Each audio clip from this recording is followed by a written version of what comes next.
High performance centre কথাটা বলি, অবশ্যই এটা আমার probably the biggest dream that I have. এটা নিয়ে ছোট যদি আপডেট দিই, বেশ কয়েক বছর আগে পপুলাস নামে একটা কোম্পানি এটাকে ডিজাইন করা হয়েছিল, স্টেডিয়াম সহ হাই পারফরমেন্স সেন্টার। আমি যখন দায়িত্ব পাই তখন আমি ডিজাইনটা দেখি, ডিজাইনটা আমার কাছে খুব বেশি পছন্দ হয়নি। তো আমরা একটা বড় অ্যামাউন্ট অফ মানি তাদেরকে পে করেছি, আরও কিছু পেমেন্ট পেন্ডিংও আছে।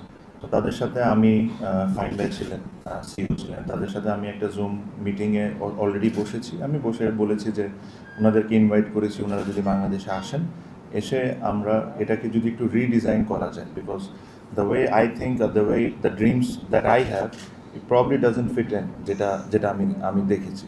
সো দ্রুত এই ডিজাইন নিয়ে আমরা কাজ করে আমরা আশা করি যে পূর্বাঞ্চলে এই জিনিসটা আমরা স্টার্ট করে দিতে পারবো। দ্য হোল প্রজেক্ট, আপনি যদি পুরো প্রজেক্টটার বিষয়ে চিন্তা করেন, it requires a lot of money.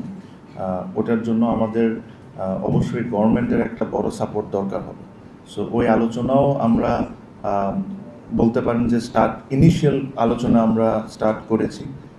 এটা অ্যাডহক কমিটি থাকার সময় আমরা ইনিশিয়াল স্টার্ট করেছি। ইভেন ফাইন্যান্স মিনিস্টারের সাথে আমার যখন দেখা হয়, আমি কথাটা বলেছেন, he was very positive and he said যে কী করা লাগবে না করা লাগবে ডিটেলস উনি জানতে চেয়েছেন।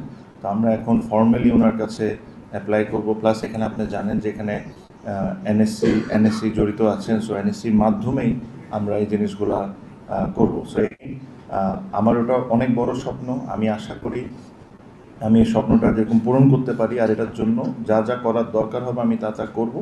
বাট এগেন, এটার জন্য আমাদেরকে গভর্নমেন্টের একটা অনেক বড় সাপোর্ট লাগবে। হ্যাঁ, ইনিশিয়ালি হয়তো বা বিসিবি ফান্ডিং করে আমরা স্টার্ট করতে পারি, বাট এটাকে যদি পুরোপুরিভাবে শেষ করতে হয় আমাদের গভর্নমেন্টের অনেক বড় সাপোর্ট দরকার হবে।